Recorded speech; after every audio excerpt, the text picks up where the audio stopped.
Saudi Arabia's Crown Prince, Mohammed bin Salman, is visiting Turkey for the first time since the murder of a Saudi journalist plunged relations between the two countries into crisis. The Crown Prince today met with Turkish President Recep Tayyip Erdogan in Ankara. Both men say that they want to mend ties that have been strained since journalist Jamal Khashoggi was murdered in the Saudi consulate in Istanbul back in 2018. Now, you may remember that U.S. intelligence concluded that the Saudi Crown Prince probably ordered the murder of Khashoggi. In 2018, Turkish President Erdogan blamed Khashoggi's murder on the highest levels of the Saudi government, and he launched a global campaign against the kingdom's leadership. Now, he's calling the Crown Prince his friend. So why is Erdogan so desperate to normalize relations? Here's DW correspondent Dorian Jones in Istanbul. Well, it's necessity. Turkey is facing regional isolation, having effectively upset nearly every leader in the region. And this is part of a wider policy of resetting those relations. We've seen a similar approachment efforts with the United Arab Emirates, with Egypt and Israel. But in many ways, Saudi Arabia is seen as key, because it's not only a regional power, but Turkey is looking for its financial support. President Erdogan is in charge of an economy that is in crisis. Inflation is officially 80%, but most believe it's well over 100%. And the currency, the Turkish lira, is under siege, with warnings that it could face a further crash. And Erdogan is believed to be looking for major financial support from Saudi Crown Prince bin Salman to tie over his economy until next year's elections, where Erdogan faces re-election. That was Dorian Jones reporting there. My next guest tonight was closely connected to the work of Jamal Khashoggi. Karen Attiah was Khashoggi's editor at The Washington Post, where she herself is a columnist. Karen is also the author of Say Your Word, Then Leave, The Assassination of Jamal Khashoggi and the Power of the Truth. That book due out next month. Karen joins me tonight from Dallas, Texas. Karen, it's good to see you again. There's a lot to talk about here, but first, I just want to get your reaction to this visit by Mohammed bin Salman to Turkey today.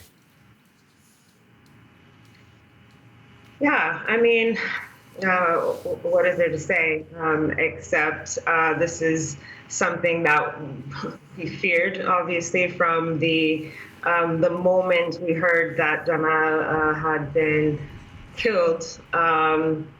We always wondered, from our perches in Washington, just how far was Turkey really willing to go for somebody who, yes, was close to Erdogan, but, Saudi Arabia, as your report rightly said, being a huge power in the region, it was just a matter perhaps of time. I mean, that's the cynical look at it. But what I think about right now is just the horrific message that this, new renewed friendship sends to the dissidents, to the journalists, to those who have found Turkey to be, or Istanbul to be a place that they can gather. During my reporting, I met with a good amount of Arab Saudis who had fled to Istanbul because they felt it was safe. And now, basically, the message is, you can be killed, kidnapped, and eventually wait a few years, and, nothing will happen. We've heard arguments that political realities have to take precedent here, that it's time to move on and get on with the business of geopolitics. Is it?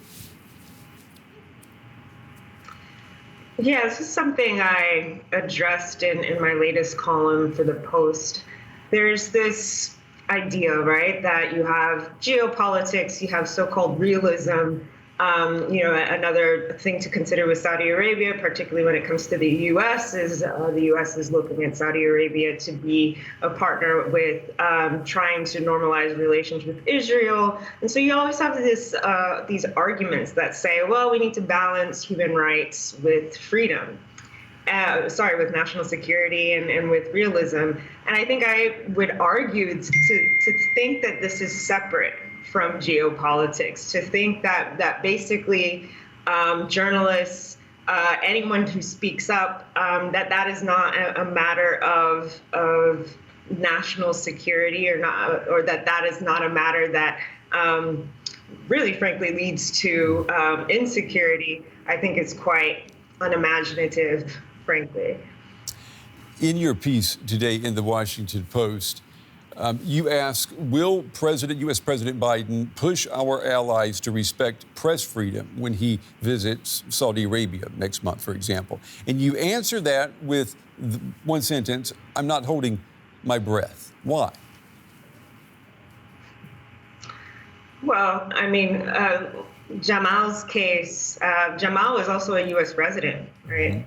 And I think that, from the reporting we're seeing here, as you said, it's looking like the administration as well, officials within the administration here are saying, well, this relationship can't be held hostage to the Khashoggi murder. But I've long said that what happened to Jamal was more than just what happened to him. It was also an awakening to Saudi Arabia's actions in Yemen, to the U.S. support of the war in Yemen. And it really was not a bump in the road. It was a tipping point in questioning U.S. pretty much unconditional support for its allies, regardless of who gets killed. So it sends the message again to us journalists as well that we are not safe if we happen to be targeted by one of our allies in the Middle East. Your new book, Karen, is about this murder and the power of the truth. And I'm wondering, what do you say when someone asks you, what condition is the truth in this case? Khashoggi's family, for example, they're still waiting for justice, aren't they? And we all are. There was a reason why his case, his situation was so, in a ways, we weren't just fighting for him, but again, fighting for all the activists, all the journalists who Jamal even himself stood for in writing in his columns in the Washington Post. So, I